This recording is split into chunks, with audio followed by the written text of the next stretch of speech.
Hai, selamat pagi semuanya. Gimana nih kabarnya? Semoga kita dalam keadaan baik-baik saja ya kak. Oke, nggak terasa hari Senin, jangan lupa untuk grooming. Untuk yang cewek gimana kak?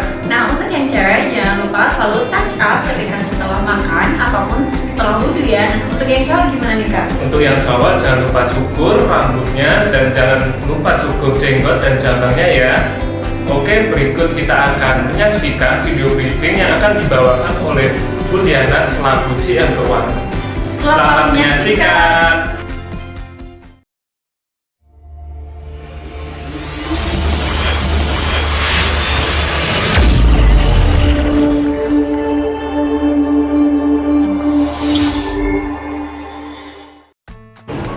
Selamat pagi rekan-rekan. Salam satu visi, satu hati, satu semangat. Apa kabarnya hari ini? Semoga selalu sehat dan tetap semangat ya. Beberapa waktu ini kita sering mendengar ya tentang integritas. Dan memang untuk menjaga kepercayaan, hal yang paling utama adalah menjaga integritas. Bahwa integritas itu adalah kita lakukan hal yang benar, kita lakukan apa yang kita bicarakan, dan kita bicarakan kebenaran. Integritas ini berasal dari bahasa Latin yang integer, yang artinya satu atau kesatuan. Jadi di dalam menjalankan integritas ini tidak boleh setengah-setengah saudara, tapi harus total. Saya ambil contoh dari sebuah kasus di dunia perbankan yang cukup marak dan viral di Indonesia. Pasti rekan-rekan tahu ya apa itu Citibank. Nah, Citibank adalah salah satu bank terbesar kelas dunia yang masuk jadi bagian dari Citigroup. Bahkan pernah menduduki peringkat 12 di Fortune 500 pada tahun 2012. Citibank pernah terancam pencabutan izin usaha di Indonesia karena beberapa kasus. Salah satu yang cukup menarik perhatian adalah kasus terjadinya penyelewengan wewenang oleh salah satu karyawan dari Citibank, di mana karyawan tersebut memasukkan tanda tangan nasabah. Nah, di sini ada dua prinsip yang dilanggar. Yang pertama yaitu prinsip tanggung jawab profesi, dan yang kedua prinsip integritas. Karena apa? Karena tidak memelihara tanggung jawabnya kepada nasabah. Nah, di sini dapat kita lihat apa yang dilakukan oleh salah satu saja bagian dari Citibank karena melakukan penyelewengan di mata hukum maupun di mata masyarakat sudah mencerminkan Citibank secara keseluruhan. Nah, jadi di sini yang saya maksudkan bahwa integritas ini adalah sebuah kesatuan.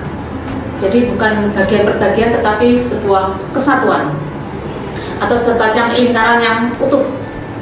Nah, jadi masalah integritas di Jun Motor itu sebenarnya bukan hanya tugas atau tanggung jawab dari Pak Bobi sebagai Direktur Utama Jun Motor, atau tugas dan tanggung jawab Pak Sugeng sebagai Direktur, atau para GM, manajer, SPV, dan lain-lain.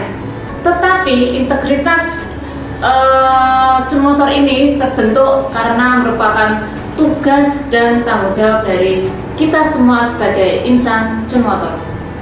Bila beberapa waktu yang lalu baik Pak Bobi maupun Pak Faiz sudah berbicara cukup dalam ya terkait integritas, maka saya di sini pun akan menambahkan penjelasan untuk membantu rekan-rekan lebih memahami dan agar dapat menerapkan integritas secara pribadi maupun secara keseluruhan Jun Motor.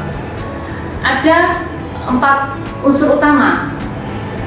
Yang pertama, di dalam integritas pasti ada komitmen. Nah, komitmen terhadap apa? Yang pasti adalah komitmen terhadap visi atau prinsip hidup yang kita percayai atau kita anut, yang kita pahami sebagai aturan atau norma yang harus kita jalankan.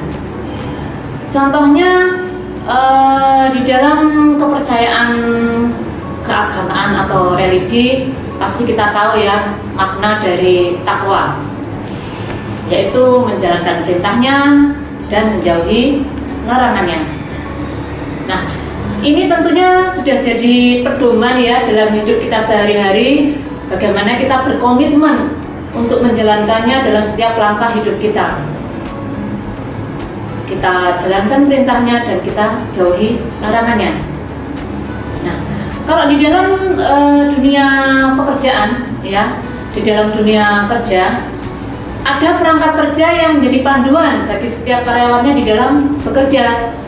Nah, seperti yang kita ketahui di Jurmotor sudah ada perangkat-perangkat kerja pendukung yang menjadi acuan bagi karyawan dalam bekerja. Ada peraturan perusahaan, ada SK, ada job desk, ada SOP, ada PAS, dan lain-lain. Nah, 5 perangkat kerja atau perangkat kerja inilah yang menjadi acuan bagi kita sebagai karyawan Jurmotor untuk menjalankan tugas dan tanggung jawab kita. Nah, jadi kita harus punya komitmen ya, harus punya komitmen untuk menjalankan perangkat-perangkat kerja tersebut. Nah, dengan kita punya komitmen, maka menjadi salah satu dukungan bagi kita untuk punya integritas. Yang kedua, yaitu konsisten. Konsisten berarti menjalankan komitmen tersebut secara terus-menerus. Seperti yang disampaikan Pak Faiz kemarin ya, dalam contohnya, salah satu cara untuk menciptakan integritas yaitu dengan cara bersikap ramah pada siapa saja, baik kepada atasan, rekan-rekan kerja inline, kepada bawahan, dan juga pasti kepada konsumen dan mitra kerja yang lain.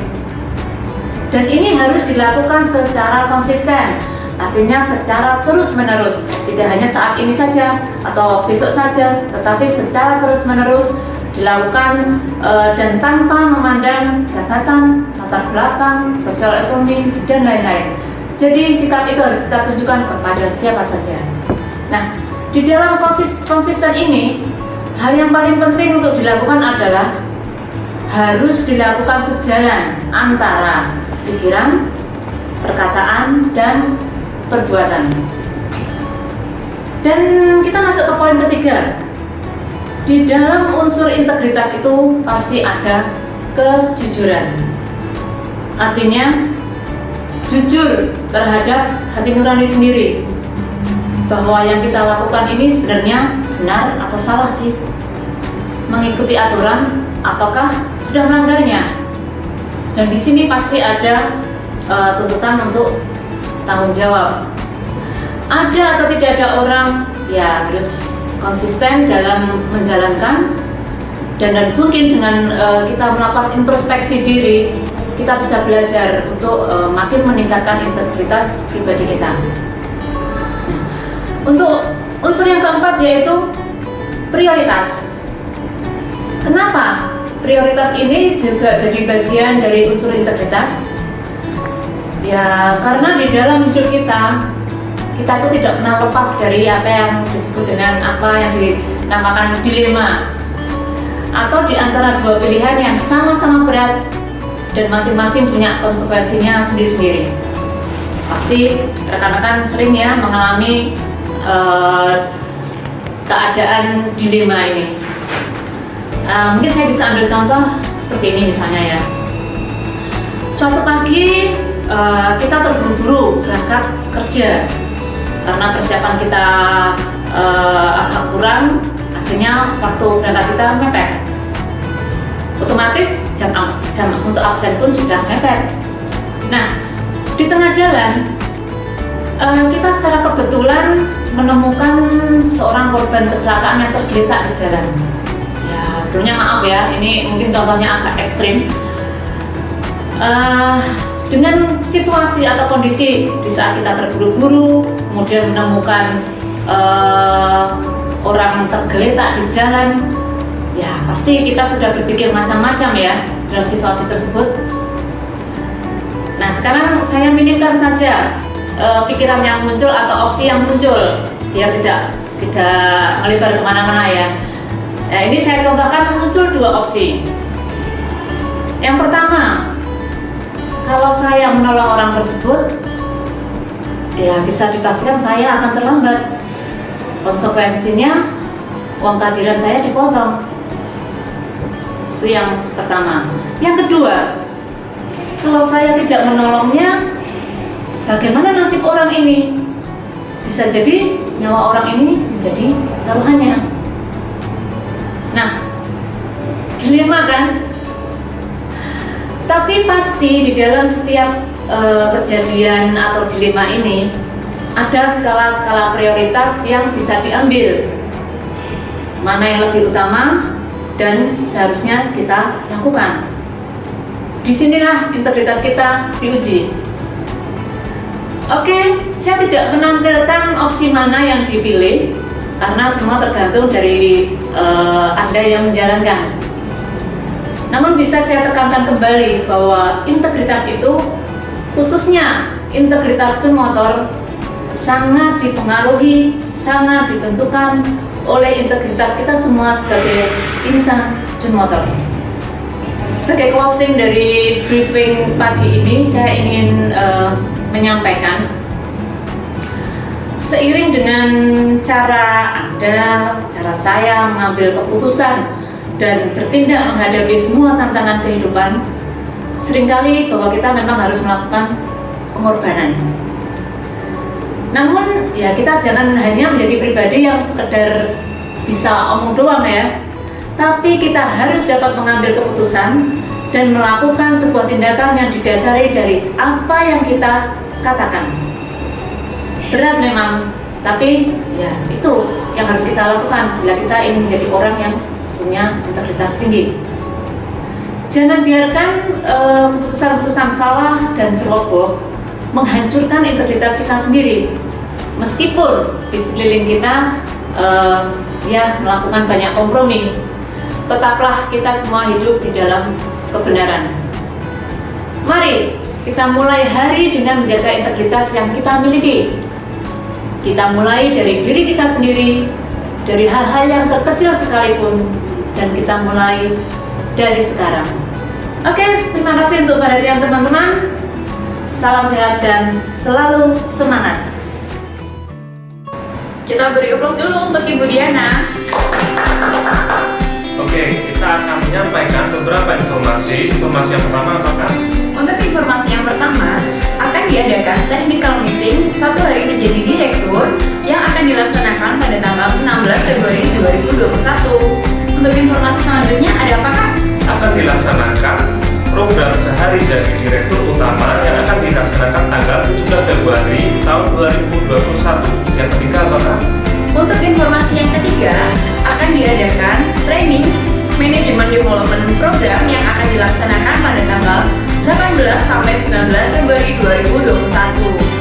Untuk selanjutnya, apa? Untuk yang terakhir, ada English Class hari Jumat tanggal 19 Februari tahun 2021. Sekian informasi yang dapat kita sampaikan. Selamat beraktivitas dan tetap semangat.